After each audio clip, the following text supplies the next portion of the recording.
Jadi saya berasal dari dulunya bukan berarti orang yang tidak beragama. Saya dulu orang yang beragama, bahkan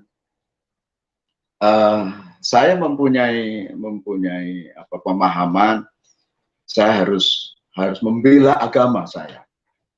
Sedemikian rupa agama itu harus dibela. Dengan pemahaman itu maka saya melakukan apa saja. Dan saya sebagai orang yang beragama dan cukup fanatik, sampai akhirnya saya terlibat di dalam keagamaan yang tidak seimbang. Artinya apa yang diajarkan saya melakukan, tetapi saya juga melakukan sesuatu yang sebenarnya menyimpang dari agama itu. Begitu. Jadi satu misal seperti saya beragama, tetapi saya membakar gereja, yang sebenarnya gereja itu tidak bersalah.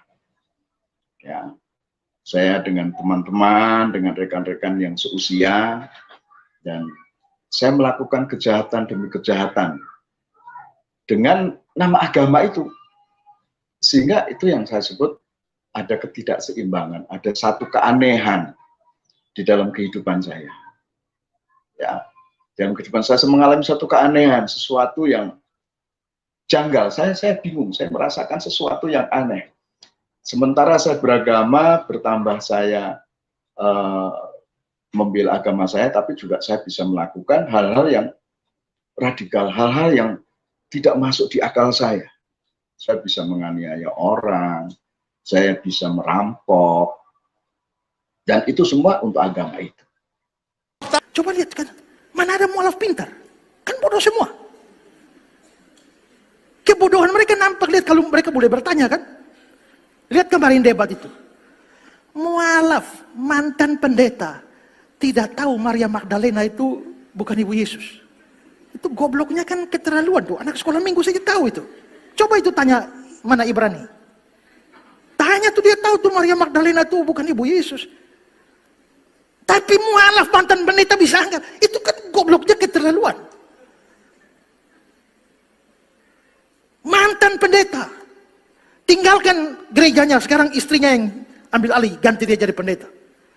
Tapi tanya, Yesus tidak bangkit karena tanda Yunus. Yunus tidak mati, berarti Yesus tidak mati. Bapak ini mualaf. Saat kami duduk di coffee shop itu, gembalanya belum sempat ngomong, "Shalom Vano, Anda gimana kabarnya?" Gembala langsung bilang gini, "Vano, Anda, kalian berdua jadi TO." Saya bingung, saya tanya, "Maksudnya jadi TO gimana Om?" "Iya Vano, ini kalian berdua jadi TO mau dibunuh." Saya makin kaget, saya tanya lagi, "Maksudnya mau dibunuh gimana Om?" "Jadi gini Vano, ada beberapa orang atau ada sekelompok orang yang beranggapan karena istri saya ini memutuskan untuk mengikuti Yesus Kristus, maka hukum mereka istri saya ini darahnya halal untuk diminum." Dan gak sampai situ, gembalanya juga ngomong, "Dan tadi malam sebelum kami menjemput kalian berdua, kami sudah menemukan ada bom di bawah panggung tempat kalian akan KKR malam hari ini." Di saat itu harusnya kalian berdua panik, di saat itu harusnya kalian berdua takut. Assalamualaikum warahmatullahi wabarakatuh. Berjumpa lagi dengan Jadi HMC ya, channel yang mengedukasi dan menghibur. Tidak bosan-bosan, tidak jemu-jemu, kita terus meluruskan segala fitnahan-fitnahan yang dibuat oleh para Polikardus, baik melalui media sosial maupun dengan cara kesaksian dari gereja ke gereja. Kita lihat bagaimana Polikardus-Polikardus ini terus menyiarkan kebencian, menularkan kebencian mereka kepada teman-teman kita Kristen, kepada saudara-saudara kita, agar mereka berpikir bahwa Islam adalah agama yang tidak mengajarkan kedamaian, agar mereka, para jemaat-jemaat awam ini, berpikir Islam memang suka menyerang dan suka mengganggu orang-orang yang beda iman. Ini adalah fitnahan yang jahat ya teman-teman. Dan tidak bosan-bosan saya tampilkan bukti-buktinya. Supaya apa? Supaya kalian lihat. Supaya kalian tahu bahwa ancaman ini begitu nyata. Bahwa saya tidak hanya omon-omon. Seperti channel Polikardus. Kalau kita lihat, Polikardus ini kan selalu mengatakan umat muslim diajarkan membenci. Umat muslim dari kecil diajarkan untuk menyerang akidah orang lain. Padahal faktanya, umat muslim itu hanya mereaksi, hanya mengcounter atas fitnahan-fitnahan yang dibuat oleh Polikarpus. Jadi, kita bukan yang memulai, tapi umat muslim pantang. Pantang untuk disenggol, pantang agamanya untuk dihujat. Kalian kalau menyerang pribadi kami, mungkin kami akan diam. Kalian mau bilang saya, ya mau fitnah saya bagaimanapun, ya saya mungkin masih bisa diam. Tapi kalau Allah, agama saya yang dihujat, mohon maaf, tidak ada kata mundur bagi kami. Tentu saja itu berbeda dengan kalian. Jadi jangan kalian pakai standar kalian. Kalau bagi para Polikarpus, mereka nggak peduli dengan agamanya. Nggak pernah peduli, silakan dicek. Bahkan mereka selalu bilang apa? Oh, agama nggak perlu dibela. Agama nggak perlu dibela. Tapi kalau pribadinya diserang, bunuh-bunuhan jadi. Apalagi kalau periuknya yang diserang. Bunuh-bunuhan, teman-teman. Kalau mata pencariannya yang kalian matikan, ya kalian bongkar modus penipuannya. Nah, itu Polikarpus. Saya sudah tampilkan begitu banyak murtadin-murtadin yang memberikan kesaksian, baik yang mungkin teman-teman kenal, maupun yang tidak kenal ya. Kalau artis yang mungkin sebagian teman-teman tahu, bagaimana Asmiranda dan Revano, dari satu gereja ke gereja yang lain, memberikan kesaksian dengan memframing, menjelekkan agama Islam. Mengatakan bahwa dulu kami murtad, darah kami dihalalkan. Kayak kucing sama kalian. Sejak kapan umat muslim menghalalkan darah? Bahkan bilang apa? Sudah mau dibom. Terus ada juga apa? Yang mengaku, wah, saya dulu di Islam, diajarkan membenci, radikal, dan sebagainya. Ngeri, teman-teman. Terus ada juga mengaku dulu ustadz. Waktu jadi ustadz, membakar 4 gereja. Ngeri, teman-teman, si Yosua ya. Si Yosua itu, pendeta Yosua. Dan tadi teman-teman juga lihat di depan, kali ini yang saya tampilkan Edi Sutopo. Ya, Pak Edi Sutopo ini juga sama. Dulu pembakar gereja. Luar biasa. Pembakar gereja waktu di Islam. Di Islam dia membela agamanya dengan cara menyakiti, menyerang orang-orang yang berbeda iman, termasuk membakar. Ya, membakar tempat ibadah orang. Ini kan ngeri. Kalau ini terus disampaikan kepada orang Kristen yang awam, mereka akan berpikir, wah, ternyata orang Islam ini ngeri ya, diajarkan untuk membenci. Padahal itu bohong semua. Ini bahaya nih kalau diterus-teruskan seperti ini. Bisa pecah negara kita. Bisa gaduh kita. Karena apa? Karena orang-orang Kristen dicekokin dengan kesaksian-kesaksian seperti ini. Di gereja dengarnya gini, buka medsos Kristen dengarnya gini. Terakhir mereka pikir, wah benaran rupanya. Orang Islam tuh benci sama kita. Orang Islam tuh ingin menyakiti kita. Padahal tuh nggak ada semua kan. Nggak ada. Dan sekali lagi saya tidak jenuh-jenuh untuk mengabarkan ini. Untuk meluruskan fitnah ini. Dan saya mohon bantuan teman-teman untuk share. Ya, supaya saudara-saudara muslim kita, saudara-saudara Kristen kita, tahu bahwa memang Polikarpus ini sedang mengadu domba kita. Sedang ingin merusak toleransi di negara kita. Jadi kalau kita nggak share, maka informasi ini tidak akan diketahui.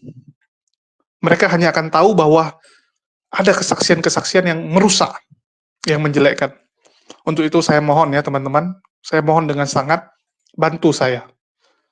Oke, kita akan tampilkan bagaimana kesaksian dari Edi Sutopo ini ya, bagaimana dia menjelekkan agama Islam, supaya kalian tahu, dan ini bukan kita yang ngarang. Jadi memang dia memberikan kesaksian di channel-channel Kristen. Channel-channel Kristen yang sudah disusupi oleh para Polikarpus. Dan saya udah berkali-kali bilang, Protestan itu paling gampang disusupi Polikarpus. Karena memang Protestan itu kan denominasinya banyak sekali. Antar denom itu mereka beda. Antar denom mereka nggak bisa komplain kan gitu. Yang denom A akan urusin masing-masing, yang B, C akan urusin masing-masing. Sehingga apa? Banyak orang yang jadi pendeta jadi-jadian. Banyak yang seperti itu. Mengaku pendeta, tapi begitu ditanya siapa yang tasbihkan, nggak ada. Ngangkat sendiri. Yang penting bisa dirikan gereja sendiri, rumahnya dijadikan gereja, jadilah pendeta dia kan. Luar biasa. Luar biasa. Oke, kita dengarkan dulu. Untuk bisa berbicara, karena banyak orang yang hanya hidup tapi tidak bisa dan mampu berbicara dengan benar. Saya ingin menyaksikan bagaimana Tuhan itu, bagaimana Allah di dalam Tuhan itu. Siapa itu Allah di dalam nama Isa Al-Masih itu? Ya, jadi saya berasal dari dulunya bukan berarti orang yang tidak beragama. Saya dulu orang yang beragama, bahkan saya mempunyai pemahaman saya harus membela agama saya. Sedemikian rupa agama itu harus dibela. Dengan pemahaman itu maka saya melakukan apa saja. Dan saya sebagai orang yang beragama dan cukup fanatik, sampai akhirnya saya terlibat di dalam keagamaan yang tidak seimbang. Artinya apa yang diajarkan saya melakukan, tetapi saya juga melakukan sesuatu yang sebenarnya menyimpang dari agama itu. Begitu. Jadi satu misal seperti saya beragama, tetapi saya membakar gereja, yang sebenarnya gereja itu tidak bersalah.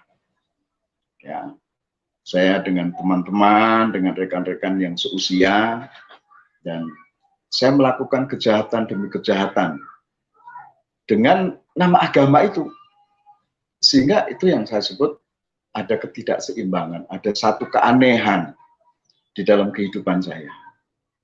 Ya, dalam kehidupan saya mengalami satu keanehan, sesuatu yang janggal. Saya bingung, saya merasakan sesuatu yang aneh. Sementara saya beragama, bertambah saya membela agama saya, tapi juga saya bisa melakukan hal-hal yang radikal, hal-hal yang tidak masuk di akal saya. Saya bisa menganiaya orang, saya bisa merampok, dan itu semua untuk agama itu. Tapi pada suatu ketika ada satu persimpangan yang saya tidak bisa mengelak. Apa itu? Justru pada saat saya melakukan ibadah malam, yaitu sholat tahajud di masjid yang ada di Merak, Banten. Justru pada saat itulah saya dijamah Tuhan. Saya mengalami Tuhan itu. Bukan mencari lagi, bukan. Dan saya akan angkat satu ayat di dalam Injil, yaitu di dalam kitab Yahya pasal yang ke-15, ayat yang ke-16 yang bunyinya begini. Ada 3 hal yang saya akan saksikan. Yang pertama, bukan kamu yang memilih aku, tetapi akulah yang memilih kamu. Jadi dulu saya memilih agama saya untuk saya. Saya memilih agama saya. Saya memilih agama saya, di situ saya mengenal yang disebut Tuhan, Allah itu. Saya memilih Allah untuk saya sembah. Akan tetapi, rupanya bukan itu. Bukan kita yang memilih. Saya tidak memilih Yesus atau Isa Al-Masih jadi Tuhan saya. Akan tetapi, Tuhan yang memilih saya. Saya tidak ketemu dengan pendeta, saya tidak ketemu dengan orang Kristen. Bahkan pada saat saya menganiaya orang Kristen, sepulang saya dari Jambi waktu itu, saya dari Payo Selincah, di Jambi saya menganiaya orang Kristen.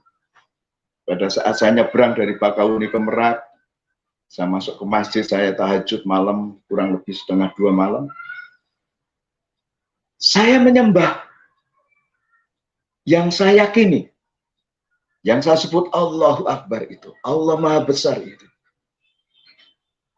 Akan tetapi apa yang terjadi? Tuhan memilih saya. Tuhan memilih saya. Untuk apa? Untuk saya menjadi orang yang akan dipakai Dia. Jadi yang pertama, bukan kita yang memilih Tuhan itu. Bukan saya yang memilih Yesus untuk jadi Tuhan saya. Akan tetapi, Isa Al-Masih atau Yesus itu yang memilih saya pada saat saya menyembah Allah yang selama ini, yang selama itu saya tinggikan, saya muliakan. Jadi membuktikan bahwasanya bukan pilihan manusia, tapi Allah yang memilih saya untuk mengikuti kebenaran itu. Nah, Ya, teman-teman sudah saksikan ya. Jadi memang ngeri, teman-teman. Fitnahan mereka tuh ngeri sekali. Framing-framing mereka tuh ngeri. Dan kita cuman bisa melawan ya dengan meluruskan. Karena kalau kita biarkan, maka orang-orang Kristen yang nggak tahu apa-apa ini akan jadi korban. Mereka akan berpikir bahwa ya Islam itu ditanamkan kebencian. Dan pandangan mereka kepada umat muslim akan makin negatif. Ini bahaya. Maka kita harus terus meluruskan ini.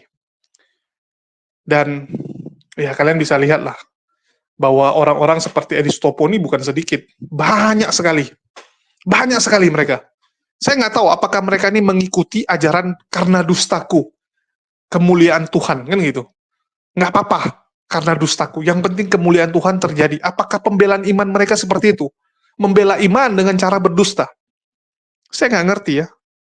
Karena banyak teman-teman muslim yang ngomong, ya memang mereka seperti itu bang. Biarkan saja, itu ajaran mereka. Tetapi saya yakin, agama Kristen nggak ngajarin gini kok. Karena saya dulu pernah di dalam, saya tahu agama Kristen nggak ngajarin gini. Saya nggak ngerti, ini mereka ngikuti ajaran siapa ini? Saya nggak ngerti. Ataukah memang, ya karena memang ada organisasi besar di belakangnya. Nah, ini yang akan kita lawan terus, teman-teman. Walaupun capek ya. Lawan yang ginian nggak gampang. Berat. Ya, jujur berat sekali lawan ginian. Tapi, ya sudahlah. Harus ada yang ngambil peran, harus ada yang ngambil perjuangan ini. Nggak apa-apa lah, saya ngambil bagian untuk melawan fitnah mereka, walaupun mungkin saya akan dijadikan target, kan? Polikarpus akan jadikan saya target, tapi nggak apa-apa lah. Oke, saya akan bandingkan kesaksian Murtadin dengan seorang mualaf yang bernama Antonius Renal ya. Nah, ini Chinese juga teman-teman. Dan memang kita sekarang ini melihat banyak sekali Chinese, ya orang-orang dari suku Tionghoa yang mulai tersadarkan, mulai belajar, mulai mencari tahu kebenaran. Kalau dulu ya kita bisa lihat ya bahwa Chinese itu kan memang agak ini ya, agak gimana ke Islam gitu karena pandangannya agak negatif. Bahkan mohon maaf ya, kalau teman-teman tahu orang Islam itu kalau di Mandarin itu namanya Fan Kui. Ya, Fan Kui itu artinya hantu, teman-teman. Hantu. Jadi sebegitu negatifnya dulu pandangan orang-orang Chinese kepada orang-orang Muslim, ya Muslim Indonesia. Tapi itu dulu. Pelan-pelan dengan banyaknya Chinese yang jadi mualaf, bahkan kita juga punya organisasi ya, yang namanya PT. Nah, di situ kan orang mulai belajar, orang mulai melihat.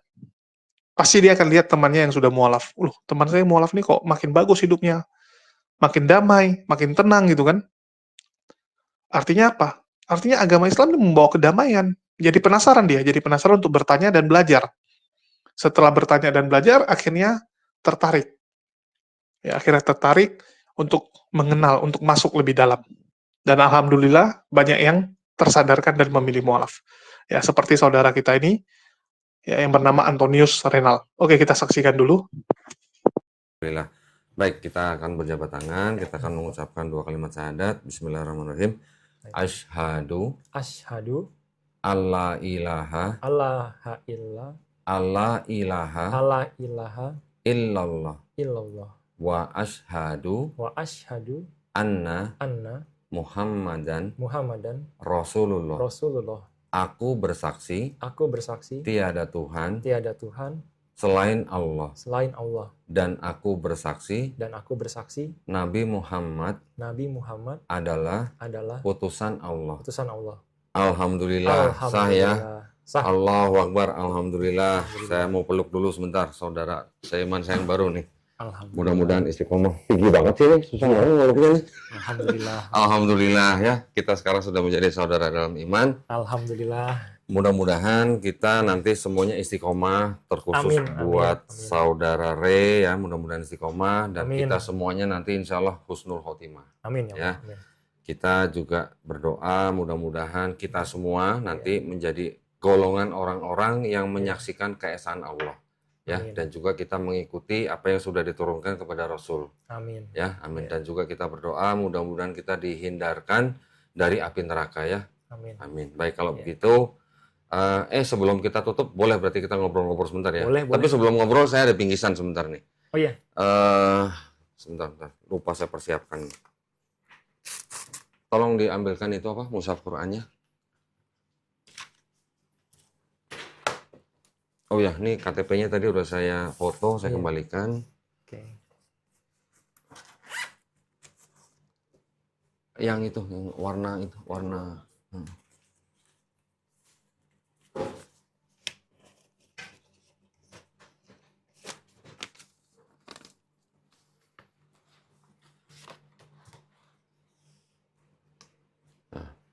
Wow. Nah, Apa ini, Kok? alhamdulillah. Ini ada subscriber dari channel Donditan, ya, yang menghadiahkan Quran dengan desain khusus dan kertas mewah, ya. Ini dihadiahkan bagi orang-orang yang bersahadat di Studio Gramaloh Jakarta. Oh iya. Ya, jadi mohon diterima dengan baik. Insya Allah nanti ini menjadi pendamping kita di akhirat nanti ya. Amin. Ini saya berikan kepada Re, mohon diterima. Terima kasih. Terus kemudian ini juga ada buku petunjuk sholat. Ya. Nanti tolong dipelajarin, ya, belajarnya step by step aja. Iya. Di dalam buku ini juga ada sejumlah uang, jangan dilihat jumlahnya. Iya. Ini adalah zakat yang mana setiap orang yang baru masuk Islam itu menjadi salah satu dari 8 golongan yang berhak menerima zakat. Iya. Ya, nggak peduli orang miskin, orang kaya, pokoknya kalau dia masuk Islam dapat zakat. Wah. Tolong diterima ya. Baru tahu saya. Terima kasih. Baik, ya ini tolong apa namanya di istilahnya bisa dipelajari Iya. pelan-pelan step by step. Iya. Ya, jangan terburu-buru. Iya. Jangan malam ini belajar besok jadi imam, bukan. Iya. Ya. Belajarnya pelan-pelan. Pelan-pelan lah. Kalau sholatnya belum bisa apa namanya membaca bacaan sholat, bisa jadi makmum dulu. Iya, Ya, makmum. mengikuti Ikuti. gerakan imam. Iya. Mengikuti gerakan imam, kalau belum hafal bacanya bisa baca subhanallah, sudah cukup. Iya. Ya, pelan-pelan. Nanti kalau ada pertanyaan apa-apa jangan sungkan-sungkan tanya ke saya. Oke. Oke? Siap. Oke, kalau gitu kita ngobrol sebentar boleh ya? Boleh dong. Alhamdulillah. Alhamdulillah. Tolong secara garis besarnya aja. Iya. Kenapa milih Islam? Itu kan pertanyaan Iya, wajar sih. ya. Iya. Gimana ceritanya? Waktu itu jadi saya sempat sering nonton video Hmm? tentang perdebatan inilah Oh, antara Islam dan Kristen. siapa? Ahmad Didat. Oh, almarhum saya kemarin Almarhum Syekh Didat. Kira terus nonton video gua. Zakir Naik. Itu juga terakhir Kodondi. Oh, terakhir gua. Iya. Makanya saya bisa Alhamdulillah. sampai sini nih. Bisa sampai sini. Sebenarnya karena nonton video dari Kodondi. Alhamdulillah. Kodondi. Waktu nonton perdebatan almarhum Syekh Ahmad Didat gimana? Waktu itu sebagai apa? Saya dapat pencerahan saya dari situ. Pencerahan. Iya. Iya, tapi sorry sebentar, Iya. mundur sedikit. Iya. Dulunya Ray ini dari Kristen atau Katolik? Dari Dulu. Protestan atau Katolik Dulu maksudnya? banget sih Katolik awalnya. Awalnya Katolik? Awalnya. Dari Terus, kecil? Iya, dari kecil. Oh, terus? Dari lahirnya Katolik. Terus Tunggu kemudian sebentar. Kalau lahir, Iya. sebenarnya kita semua Muslim. Iya. Ya, Muslim artinya orang yang berserah diri hanya Ngerti. kepada Allah Subhanahu wa Iya. taala. Ketika kita besar, kita menjadi Katolik, Kristen, atau Yahudi, atau Majusi itu karena orang tua. orang tua. Sekarang Ray, alhamdulillah, Iya. masuk Islam. Sebenarnya Ray ini kembali kepada fitrah Fitrah. seorang Muslim. Iya. Ya. Alhamdulillah. Mohon maaf nih, kok koreksi dikit. Iya. Jadi kecil dijadikan Katolik. Dijadikan sama orang Katolik. tua. Terus Kemudian pindah umur berapa tuh? umur pas SD lah, SD SMP Oh, gitu, SD. SD SMP saya pindah. Orang tua juga pindah dari Semua Katolik. justru dari keluarga semua pindah. Oh, satu keluarga. Satu keluarga tuh Oke, pindah. terus? Jadi Kristen, Mm-mm. Kristen Protestan, Mm-mm. Gereja apa tuh kalau boleh tahu? Tiberius. Oh, Tiberias. Iya. Oke. Yang pendetanya waktu itu bisa naik turun surga itu ya? Gue pengen nanya travel agentnya apa gitu. Iya. Terus siapa tahu ya? Terus Dulu sih saya rajin ke gereja. Oh, kirain rajin ke surga. Enggak. Enggak, dulu. Cuma belakangan ini ya jarang gitu kan. Berapa lama udah enggak ke gereja? Ya, udah lama ya, berapa tahun? Oh, udah berapa tahun? 3 Nah, tahun. alasan utamanya apa kok meninggalkan gereja akhirnya kenapa? Ya gimana ya? Apa gara-gara nonton videonya almarhum Syekh Ahmad Didat? Ya nggak juga sih, cuma Oh, nggak juga. banyak pertentangan lah. Ya. Apa yang kira-kira menjadi ini pertanyaan ini mungkin remeh ya. Iya. Tapi ini bisa jadi jalan hidayah buat orang lain loh. Betul. Ya, kita nggak pernah tahu soalnya. Iya. Apa yang menyebabkan Ray akhirnya meninggalkan gereja? ada ketidaknyamanan aja sih di situ. Tidak nyaman. Emang gereja nggak pakai AC? Enggak, bukan saya hatinya gitu. Oh, hatinya. Ajarannya maksudnya. Ajarannya. Gitu. Apa kira-kira? Ajaran apa yang? Ya soal. Atau mungkin nggak mau bayar per puluhan kali? Enggak aja, bukan karena itu juga sih. Iya.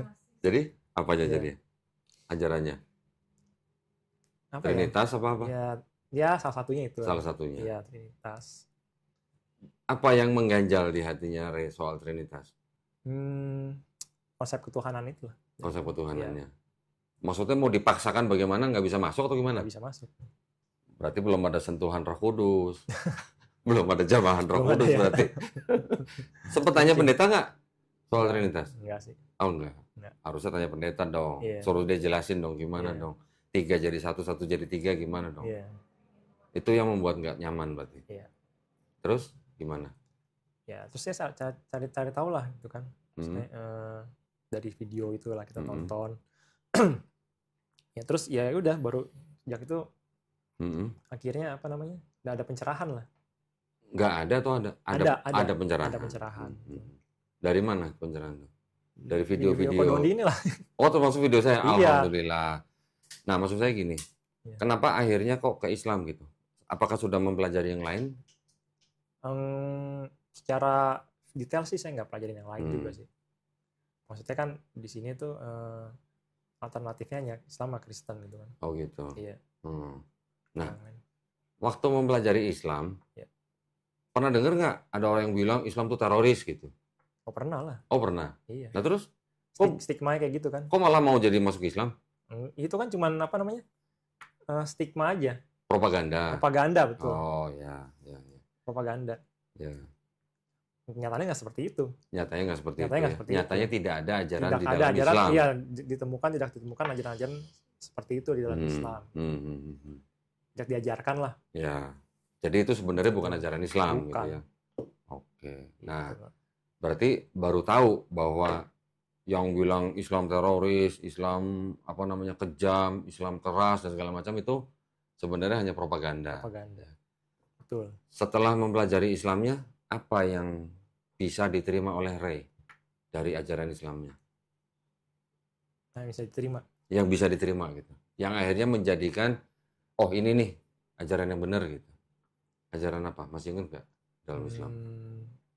Poligami misalnya gitu. Enggak. Oh enggak. Bukan itunya sih. Bukan itunya. Apa aja kira-kira? Yang diingat? Apa ya? Mungkin nggak ada diskriminasi gitu. Nggak ada Dalam diskriminasi. Islam gitu ya. Iya. Betul.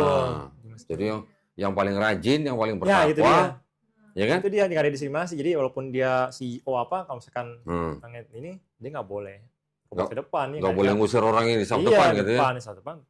Dia tetap harus belakang. Harus di belakang. Oke. Betul. Ya, Nggak ada, semuanya boleh. nggak ada ya, sama aja ya Sama berarti. aja. Berarti di dalam Islam tidak ada diskriminasi, Tidak ada. tidak ada rasis berarti. Nggak ada. Betul sama kan? sekali. Betul. Mau mata sipit, mau mata belok, Betul. mau rambut keriting, mau rambut lurus, mau botak, enggak gitu ya. Betul. Berarti tidak ada rasis, Iya. tidak ada diskriminasi kan. Nah gitu ya. Gitu. Ada sebuah kayak semacam gini, pernyataan ya dari khotbahnya Nabi Muhammad SAW terakhir sebelum beliau wafat. Iya. Kalimatnya kira-kira bunyi begini, orang Arab tidak lebih baik daripada orang non-Arab. Iya. Ya. Iya betul. Orang non-Arab juga tidak lebih baik daripada orang Arab. Tapi yang terbaik dari mereka apanya? Takwanya. Coba. Iya. Jadi orang Arab tidak lebih baik, orang Padang maksud saya, Padang pasir. orang Padang pasir, Iya. tidak lebih baik daripada orang Jawa misalnya. Iya. Orang Jawa juga tidak lebih baik dari orang Padang gitu. Semuanya yang dilihat hanya takwanya. Takwanya. Bukan kesukuannya, bukan Jadi rasnya, nggak ada tuh. ya, Gitu. bukan kedudukannya, bukan jabatannya. Itu semua tidak ada artinya, tapi hanya takwa aja Takwa. yang di ini. Nah itu yang itu Keimanan- juga yang menjadi salah keimanan satu dan takwa ini. ya itu juga yang dulu menjadi salah satu alasan Iya. kenapa saya memilih Islam. Hmm. Ya. Jadi kita nggak boleh istilahnya Cina lo gitu, Oh nggak nah, boleh. itu nggak boleh. Iya. Atau Arab lo gitu nggak Iya. boleh. Iya. Ya karena apa? Karena Allah Subhanahu Wa Taala menciptakan manusia bersuku-suku atau berbanyak ras untuk apa? Untuk kita saling mengenal, Iya. untuk kita saling berkasih sayang. Hmm. bukan untuk merendahkan suku atau ras lain gitu. Iya. Betul. Setuju gak? Setuju banget. Alhamdulillah. Iya. Itu Terus salah satunya kayak itu juga sih. Terus apa lagi dong? Apa lagi? Perjalanannya masuk Islam. Banyak sih. Ayo dong, ya banyak cerita dikit dong.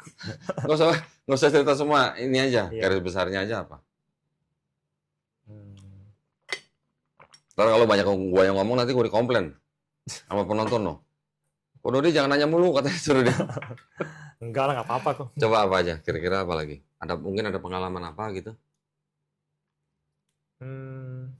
Pengalaman apa ya? Atau mungkin sebelumnya, sebelum memutuskan untuk masuk Islam, pernah nggak yang diamati itu muslimnya, bukan Islamnya? Maksudnya orangnya gitu. Orangnya, Oh, pelakunya. Pernah. Pernah? Iyalah. Gimana kesannya? Ya, itulah yang kita bilang ya. Maksudnya, stigma buruk itulah ya. Stigma buruk. Iya. Yang muslim ini apa namanya? Keras gitu kan. Keras. Setiap kali ada apa namanya? Natal tuh. Ada persekusi gitu kan. Oh, persekusi, gereja dibom gitu. Dulu kan kayak gitu kan. Nah, ternyata itu kan cuman apa namanya? Kita nggak lihat secara ininya kan, secara Islamnya, globalnya, tapi lihat secara ininya. Gitu. Case by case gitu ya. Itu yang salahnya. Ya. Selain itu? Jangan itu jangan sebut nama lah. Jangan bahaya tuh. Karena itu juga dulu yang menjadi iya. Ya, tak kenal mata saya. Sekarang suka? Asik. Ya, karena lembut kan ternyata aslinya gitu kan. Kita pernah ke rumahnya dia di Mekah. Oh gitu. Alhamdulillah. Ya. Baik banget ternyata ceramahnya. Oh gitu ya. Saya dulu ya Kemakan media tuh ya dulu. Nah, Iya, saya juga kemakan media. salah satunya karena media. Media. Saya dulu juga menjadikan salah satu itu sebagai alasan tertahannya saya masuk Islam. Iya, tuh dia. Tetapi ketika saya sudah tahu, ya, saya sudah kenal dalam arti bukan kenal orangnya langsung, bukan, tapi kenal visi dan misi dia. Iya. Saya malah waktu itu jadi kepengen kalau saya dipertemukan dengan beliau, saya pengen cium tangan beliau. Alhamdulillah kesampaian. Kemarin ketemu kan? Iya, saya lihat. Alhamdulillah kesampaian. Iya, kesampaian juga kan. Ya, tapi Cara apa alhamdulillah. tuh ya? Ya, kan memang mereka rutin kan kasih Iya. tausiah di rumah dia. Iya.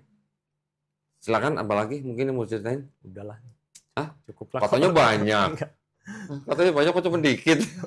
Yang penting udah syahadat kan. Ada syahadatnya. Iya, itu yang paling penting. Yang ya. paling utama kan. Oh ya, tadi saya lupa ngasih tahu gini. Jadi setiap orang yang bukan Islam, bukan Muslim, ketika dia bersyahadat masuk Islam, insya Allah ya, dosanya dari mulai akil balik sampai hari ini dihapusin. Alhamdulillah. Di reset gitu ceritanya. Ya. Tetapi kebaikan dari akil balik sampai sekarang, insya Allah nggak dihapusin. Tetap dicatat sebagai pahala kebaikan. Itu dalam Islam begitu. Luar biasa tuh Ya. ya. Keren nggak? Bonus tuh ya. Oh, bonus ya, Iya. bonus. Bonus. Jadi yang dosa dihapus, tapi dengan catatan Islamnya baik. baik. Ya, nanti mudah-mudahan Ray juga diberikan kekuatan dan kesabaran dalam menghadapi keluarga. Mudah-mudahan tidak terjadi seperti apa yang ditakutkan gitu lah. Ya, karena tidak semua yang ditakutkan terjadi kadang-kadang. Iya. Oke? Itu pikiran kita doang sih. Iya, hanya pikiran kita aja. doang. Yang penting nanti bagaimana cara menghadapinya dengan cara paling lembut, mengambil simpati daripada orang tuanya. Yang paling penting kita harus bisa menunjukkan akhlaknya. Akhlak kita dalam Islam tuh yang benar tuh begini loh. Gitu. Jangan sampai mereka, ya karena gini ya, memang masih banyak keluarga-keluarga terutama dari suku Tionghoa yang mempunyai stigma negatif terhadap Islam. Yang disebabkan karena dulu penjajahan Belanda. Karena kan dulu kan Tionghoa, Arab, India, pribumi itu kan dikelompok-kelompokkan. Jadi apa? Supaya tujuannya untuk supaya mudah diadu domba. Jadi setiap kelompok ini jadi punya kayak semacam kecurigaan. Gitu. Nah, ketika Belanda atau induk semangnya pergi, nah orang-orang Tionghoa ini kan jadi kayak orang kehilangan apa ya? Jadi banyak yang masuk Kristen karena mereka sudah terbiasa bergaul dengan orang-orang Kristen Belanda. Gitu. Nah itu tugas kita. Kita yang harus bisa menjelaskan, meluruskan kepada orang-orang. Ada saran nggak? Penjelasannya gimana? Yang pertama, saran saya ketika berkomunikasi dengan orang tua, setiap warga negara Indonesia itu diberikan hak yang penuh atau dijamin haknya untuk memilih dan menjalankan agama dan keyakinannya masing-masing. Jadi tidak ada orang tua manapun yang bisa melarang anaknya untuk memilih dan menjalankan agama tertentu yang diakui di Indonesia. Ya, begitu juga anak juga tidak bisa melarang orang tuanya, atau saudara juga tidak bisa melarang saudara yang lain, karena haknya dijamin penuh oleh negara. Itu yang pertama. Ya. Yang kedua, setelah Ray tadi sudah bersyahadat, kan sudah menjadi Muslim nih, tunjukkan kepada orang tua, nih loh akhlaknya Muslim tuh begini. Ya, tadi saya bilang kan, kalau sebelum jadi Muslim sudah sayang dan hormat pada orang tua, dengan menjadi Muslim harus bisa menunjukkan lebih sayang dan lebih hormat pada orang tua. Iya, harus lebih. Gitu. Jadi kalau orang tuanya marah-marah, ya kita nggak boleh bantah dengan suara yang tinggi.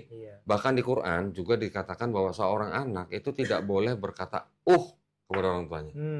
Bayangin, cuman loh, bukan gitu, bukan. U-nya pendek gitu, gitu aja nggak boleh. Apalagi panjang gitu maksudnya. Apalagi sampai ngebantah, apalagi dengan suara tinggi, itu yang nggak boleh. Itu yang harus kita tunjukkan pada orang tua. Biar orang tua Ray nanti bisa mikir, ternyata Islam tuh berubah gitu ya. Nah, lebih baik lagi. Terus mengenai timingnya kapan kira-kira yang? Timingnya yang tahu yang paling baik, yang paling pas, yang tahu ya cuma Ray aja. Iya sih. Saya nggak tahu lah ya bagaimana hubungan Ray dengan orang tua. Yang paling tahu ya Ray. Tinggal cari waktu yang tepat. Cari waktu yang tepat. Terus dan cari situasi yang paling tenang gitu. Kondusif. Kondusif gitu. Kalau nggak bisa. Di dalam Islam yang diutamakan adalah akhlak dan adab. Ya. Tinggal sama orang tua nggak? Sekarang lagi nggak sih. Lagi nggak? Oke. Ngunjungin orang tua dong. Kalau ngunjungin orang tua, selalu apa? Bawa buah tangan. Oleh-oleh gitu. Selalu harus begitu. Bawakan itu dulu, entah orang tuanya suka atau nggak suka, pokoknya bawa. Dulu, Yang penting kita sudah menunjukkan bahwa kita sayang pada orang tua. Care. Gitu.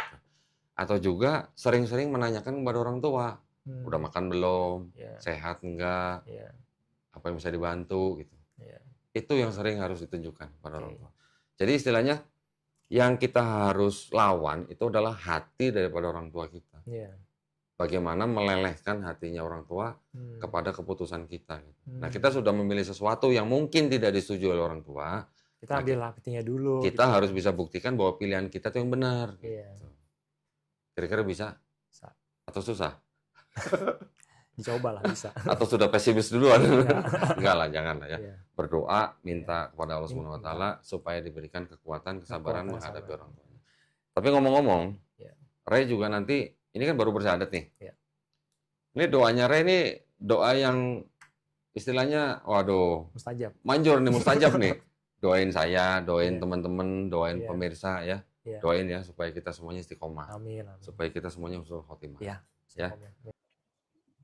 Banyak teman-teman bertanya, kok tumben saya nggak ikut dalam penjemputan Bang Zuma, terus juga tidak ikut di acara API ya, acara ulang tahun API, dan sekaligus di sini saya umumkan teman-teman, mohon waktunya sebentar ya, di mana saya ingin mengumumkan yang pertama ya, kenapa saya tidak hadir, lantaran ada kasus yang harus saya bereskan.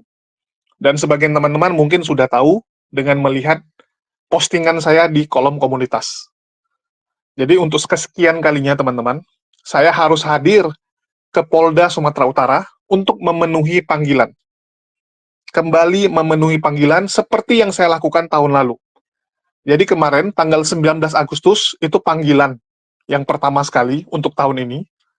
Terus ini tanggal 12 September untuk kedua kalinya. 12 September ini untuk kedua kalinya. Di tahun ini, teman-teman. Tahun ini saja. Kalau tahun lalu, wah, panjang, teman-teman. Jadi bagi teman-teman yang belum tahu dan baru ikut channel ini, sekilas info saya kasih tahu. Jadi channel saya itu sebenarnya adalah Hidayah Mu'alaf Channel. Ini channel utama saya. Dan ini channelnya sudah tidak bisa saya gunakan untuk sementara. Di mana channel ini disita oleh pihak Polda Sumatera Utara sejak tahun lalu. Kalian bisa lihat, postingan terakhir yang terbaru adalah 1 tahun lalu. Postingan terakhir 1 tahun lalu. Jadi channel ini disita oleh pihak Polda Sumatera Utara, lantaran dianggap sebagai barang bukti dalam kasus yang sedang menimpa saya. Posisi kasusnya gantung. Kasus tahun lalu gantung sampai sekarang, sehingga ya channel tersebut tetap disita. Dan ini cukup mengejutkan ya. Sudah 1 tahun belum beres. Terus tahun ini kembali teman-teman, ya, kembali ada upaya ingin supaya channel saya ini bisa disita lagi, dan juga tentu saja target utamanya ya memenjarakan saya, kan begitu. Target utamanya tentu saja kalau bisa kamu masuk penjara. Itu yang diinginkan oleh Polycarpus. Ya, teman-teman bisa lihat ini surat panggilan kepada saya tanggal 12 September ini yang kemarin. Ya, ini panggilan yang 12 September 2024. Ini sepelindiknya, teman-teman bisa lihat ya. Ini surat perintah penyidikan SP Sidik, ini saya tutup nomornya. Tapi di sini teman-teman bisa lihat tahun 2024, tanggal dikeluarkan Juli 2024. Ya, jadi ini adalah sprindik baru. Beda dengan yang tahun lalu. Kalau tahun lalu kan 2023. Yang ini untuk 2024, teman-teman. Jadi berturut-turut. Tahun lalu belum selesai, tambah lagi tahun ini. Tentu saja target mereka adalah memenjarakan saya. Kan begitu. Targetnya kalau bisa ya ini harus disingkirkan gitu kan, karena dianggap sebagai halangan, dianggap berbahaya bagi mereka. Ya. Terus kalau kita lihat teman-teman, ini ada beberapa pertanyaan yang sering sekali ditanyakan oleh teman-teman semua ya kepada saya. Terus apa saja pertanyaan tersebut? Yang pertama, apa tidak ada bantuan dari Yayasan Islam atau teman-teman apologet? Tentu saja yang duluan tahu tentang pemanggilan saya, tentang kasus saya ini adalah teman-teman dari apologet. Tetapi ya, kita cuma bisa menyampaikan, kita cuma bisa meminta bantuan dari teman-teman dan juga yayasan-yayasan Islam. Tetapi setiap orang, setiap yayasan tentu saja punya kesibukan dan kepentingan masing-masing. Sehingga alhamdulillah sampai sekarang ya, saya masih bisa melewati semua dengan bantuan Allah. Jadi mereka punya kesibukan, kita cuma bisa minta tolong, mereka tolong syukur, nggak mereka tolong, ya udah, mau gimana kan begitu. Kita cuma bisa meminta. Dan dari awal saya sudah tekankan, bahwa saya tidak pernah berharap sama manusia. Karena kalau kita berharap sama manusia, yang ada hanya sakit hati. Jadi kita hanya berharap sama Allah, dan alhamdulillah Allah berikan channel yang tidak kalah bagus dibandingkan channel pertama saya. Jadi Jadid HMC ini, alhamdulillah ya, cukup besar dan punya pendukungnya. Jadi alhamdulillah Allah masih berikan saya teman-teman yang baik, penonton-penonton yang baik, yang mau mensupport apa yang saya lakukan. Jadi itu sih. Terus bagaimana dengan pengacara muslim? Masa nggak ada yang maju? Alhamdulillah banyak tawaran teman-teman. Tapi saya punya sedikit trauma, dan mungkin memang saya yang lagi sial. Tahun lalu saya pakai bantuan dari teman-teman. Dari bantuan pengacara-pengacara yang mengajukan diri secara pro bono. Artinya gratis. 2 kali saya dipanggil, tetapi pas hari H, pengacara tersebut tidak hadir. Dan salah satu yang paling fatal adalah saat polisi ingin menyita channel HMC. Pengacara saya tidak datang, jadi saya kebingungan, terpaksa saya serahkan channel tersebut, padahal secara prosedur, polisi yang ingin menyita, itu wajib ada surat dari pengadilan. Tapi karena saya tidak tahu, ya udah saya serahkan. Itu salah satu penyesalan saya, kenapa ya, saya sampai tidak didampingi oleh pengacara. Sehingga tahun lalu punya pengalaman, itu menjadikan saya lebih kuat di tahun ini. Dan saya memilih membayar yang profesional saja. Lebih mahal nggak apa-apa, tetapi yang namanya profesional ya, kita kan bisa tekan, kita bisa meminta hak-hak kita. Jadi saya memilih membayar pengacara saja, daripada yang bantuan dari teman-teman ya, mohon maaf. Terus kenapa saya yang selalu diserang? Ya karena saya mengkritik, dan saya menyerang pribadi mereka, oknum mereka. Saya nggak pernah mau menyerang agama. Yang saya serang adalah Polycarpus, oknum-oknum yang merusak agama Kristen, merusak toleransi di Indonesia. Sehingga mereka marah, karena dianggap saya menyerang periuk atau ladang penghasilan mereka. Sehingga bunuh-bunuhan pun jadi bagi mereka. Terus, ya kenapa selalu Polda Sumut? Saya nggak ngerti. Tahun lalu Polda Sumut, tahun ini juga Polda Sumut. Ini cukup mengejutkan. Jadi bagi teman-teman, biar kalian tahu ya, kalau tahun lalu tuh yang melaporkan saya siapa? Jadi yang melaporkan saya itu adalah ini, Frankie Manalu. Siapa itu Frankie Manalu? Frankie Manalu kalau teman-teman lihat ya, ini adalah ini Ketua Umum LBH MOSI yang mengurusin kasus Rudy Simamora. Ya nih, kasus Rudy Simamora LS. Jadi dia adalah kuasa hukumnya Rudy Simamora alias anak Batak yang sebelumnya viral karena menghujat Allah, dan itu yang viralkan adalah saya. Karena saya yang viralkan, Rudi Simamora masuk penjara, dan mereka marah. Ya, mereka marah sama saya, sehingga ya gimana cara kamu harus masuk, kan begitu. Ya. Jadi inilah yang terjadi tahun lalu, dan sebenarnya kok tahun ini bisa kembali mencuat, kembali muncul kasus baru. Tahun ini ya bisa dibilang di bulan 4 kemarin ya, saya akan membongkar Gilbert Lumondong. Karena saya bongkar pendeta Gilbert, itu viral. Bahkan Gilbert minta maaf. Gilbert mengatakan dia lompat pagar, dan itu tentu saja pukulan telak bagi Polycardos. Satu hal yang memalukan menurut Polycardos, sehingga siapa yang harus jadi kambing hitam? Ya, mereka kembali menargetkan saya, karena saya dianggap bertanggung jawab atas Gilbert Lumondong yang babak belur. Ya, karena saya yang viralkan, saya yang angkat berita tersebut. Jadi ada upaya kembali ya untuk menyerang saya, dan mereka dapat angin segar. Karena penonton Gilbert, donatur Gilbert kan kaya-kaya. Kaya-kaya teman-teman. Jadi angin segarnya lagi berembus. Ya, terus kalau tahun ini apakah beda penyidiknya dengan tahun yang lama? Jadi tahun ini ada perubahan teman-teman ya. Jadi tahun ini penyidik namanya Pak Sitepu, terus kanitnya Pak Aritonang, dan di sini adalah Wadir ya, Wakil Direktur Reserse Kriminal Khusus, yaitu Jose Fernandez. Ya, Pak Fernandez. Jadi beda dengan tahun lalu. Kalau tahun lalu penyidiknya, kanitnya, ya itu beda sama yang tahun ini. Terus sebenarnya apa yang salah? Ya, kalau saya bilang sih, ya kembali lagi gini. Saya harus lebih kuat tahun ini dibandingkan tahun lalu, karena kita minimal sudah ngerti lah apa yang harus kita lakukan sehingga tidak terjadi seperti tahun lalu. Dan memang ada sedikit bisa dibilang ya kesalahan di saya gitu ya. Karena tahun ini saya terlalu banyak membongkar mereka, mulai dari Gilbert Lumondong, Yonatan Purnomo, ya itu pukulan telak bagi mereka, dan mereka marah. Mereka marah. Dan saya memilih mungkin kita akan lebih soft. Ya, untuk kedepannya mungkin kita akan agak lebih soft dulu lah. Karena memang ngeri teman-teman. Terlalu maju ke depan, kita akan jadi sasaran tembak. Dan begitu kita jadi sasaran tembak, masalah kita mati sendiri di depan. Mati sendiri teman-teman. Jadi kalau di sebelah tuh ngeri teman-teman. Bahkan sekelas Risuli Lubis yang kita anggap sebagai pendeta kelas bawah, itu ternyata lihat ya.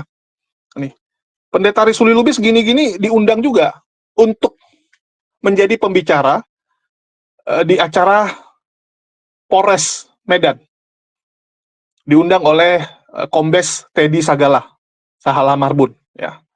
Bayangkan, seorang Risuli Lubis yang kita anggap remeh itu juga rupanya dekat, rupanya pendeta dari seorang kombes, seorang kapolres, di mana kapolres tersebut ini yang tahun lalu menjadi Direskrimsus Polda Sumut. Ya, nih. Beliaulah yang tahun lalu jadi Dirkrimsusnya, yang kasus saya tahun lalu, Ya, jadi sekelas Risuli Lubis rupanya juga jadi pendeta bagi orang sekelas Pak Teddy ya. Saya juga terkejut gitu. Wow, luar biasa. Nah, jadi kita mungkin perlu lebih berhikmat dalam menghadapi ini, dan sekali lagi ya, saya mengetuk hati teman-teman karena jujur ini berat. Yang pertama saya harus bolak-balik. Kalaupun nggak bolak-balik, ya saya harus bawa pengacara tentunya. Dan saya udah bilang ya, saya lebih memilih mencari yang profesional supaya apa? Supaya kita bisa lebih maksimal. Dan alhamdulillah pengacara saya luar biasa. Tahun ini luar biasa, kita bersurat, ya, kita melakukan langkah-langkah hukum dengan luar biasa, sehingga tidak terjadi hal-hal yang semena-mena, ya, tidak terjadi hal-hal yang di luar kendali.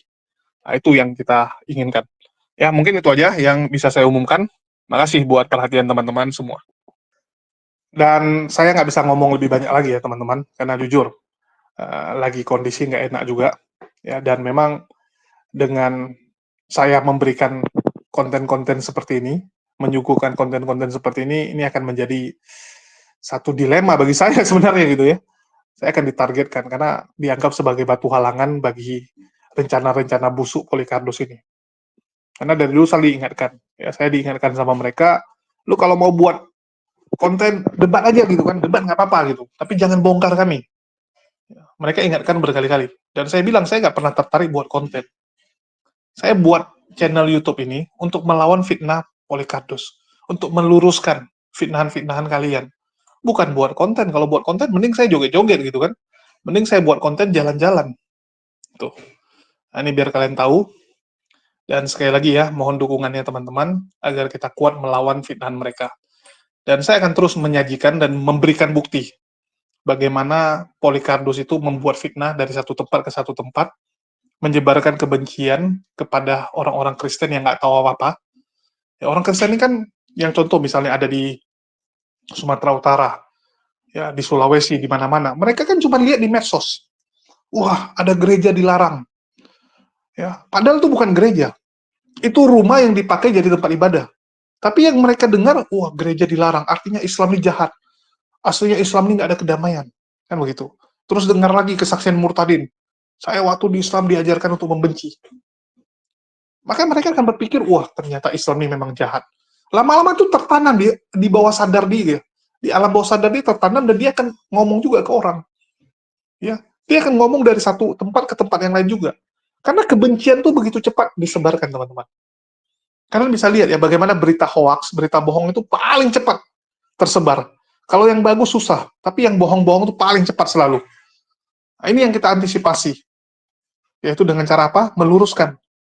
Memang berat. Berat, teman-teman. Karena berita yang bagus biasanya lebih susah tersebar dibandingkan berita yang jelek. Tapi mau nggak mau. Ya, mau nggak mau kita harus meluruskan ini.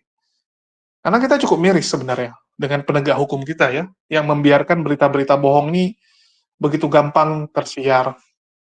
Bahkan orang yang jelas-jelas buat konten-konten fitnah, konten-konten yang mengadu domba itu dibiarkan. Dibiarkan, teman-teman. Kadang kita lucu juga. Padahal itu bahaya untuk kedamaian negara kita. Ya, jadi, ya inilah yang terjadi, inilah realita, suka tidak suka, ya kita harus lakukan. Ambil bagian, teman-teman.